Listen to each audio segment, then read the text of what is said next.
Before World War I, the U.S. Marine Corps wasn't the true expeditionary warfighting branch that it is today.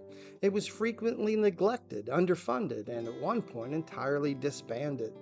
The Civil War Marine Corps usually had just a little over 3,000 men, but manned the guns at vital points in the Union war machine, helping usher in victory. First, in the immediate aftermath of the Articles of Secession, Marine detachments were sent to reinforce federal garrisons in seceding states, including Fort Sumter.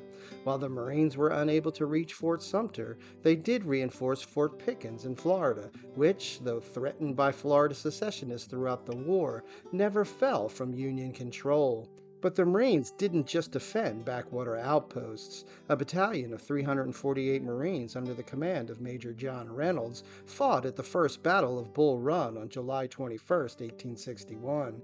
The Marines were credited for brave action through most of the day, but were routed with the rest of the Union forces in the afternoon.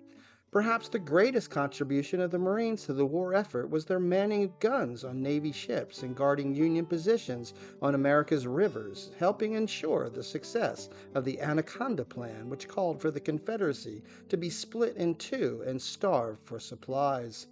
One of the most stunning naval battles the Marines took part in was the Battle of Hampton Roads, the first clash of iron vessels in the history of naval warfare. The Marines manned guns on the Union Navy ships USS Cumberland, USS Congress, and USS Minnesota, and others. The Cumberland fought bravely against the Ironside CSS Virginia, pumping cannon rounds through open portholes on the Virginia, destroying 2 cannons and killing 19 of their crew. But the Cumberland was eventually doomed by a ram strike from the Virginia. The USS Monitor, also an Ironside, arrived and drove off the Virginia from the other wooden-hulled ships. The next month, Marines took part in Navy Captain David Farragut's attack on New Orleans. On April 24, 1862, Farragut led his flotilla through the gauntlet of Confederate guns and gunships and captured the city. At one point in the naval battle, Marines attacked Confederate sailors through the gun ports on 2 ships jammed together and exchanged cannon fire. Marines later stood guard as the state banner in New Orleans was cut down and the American flag raised. On May 15, 1862, Marine Corporal John Mackey took the first actions for which a Marine would be awarded the Medal of Honor.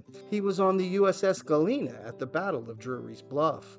When Confederate fire from the shore damaged the ship and knocked an important gun out of action, Mackey got it back into service and led the crew in its operation.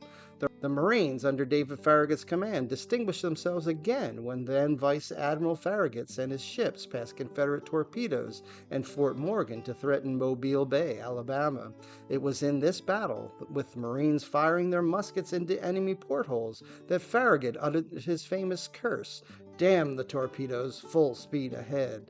The attack was ultimately successful. Finally, the Marines helped close the Confederacy's last major port through which it received supplies from blockade runners. Fort Fisher held open the port at Wilmington, North Carolina. In January 1865, a naval brigade of sailors and 400 Marines assaulted the fort under heavy fire. While their attack was easily beaten back, it served as a diversion for a second attack by the Army. The Army was able to take the fort in large part due to the sacrifice of the Marines and sailors. The fall of Fort Fisher closed Wilmington's port and shut down the last major supply route for the Confederacy. The surrender of Confederate units came faster after the loss of supplies, and General Robert E. Lee surrendered the Army of the Virginia at Appomattox Courthouse only 3 months later. It's your history. Learn it, know it, love it.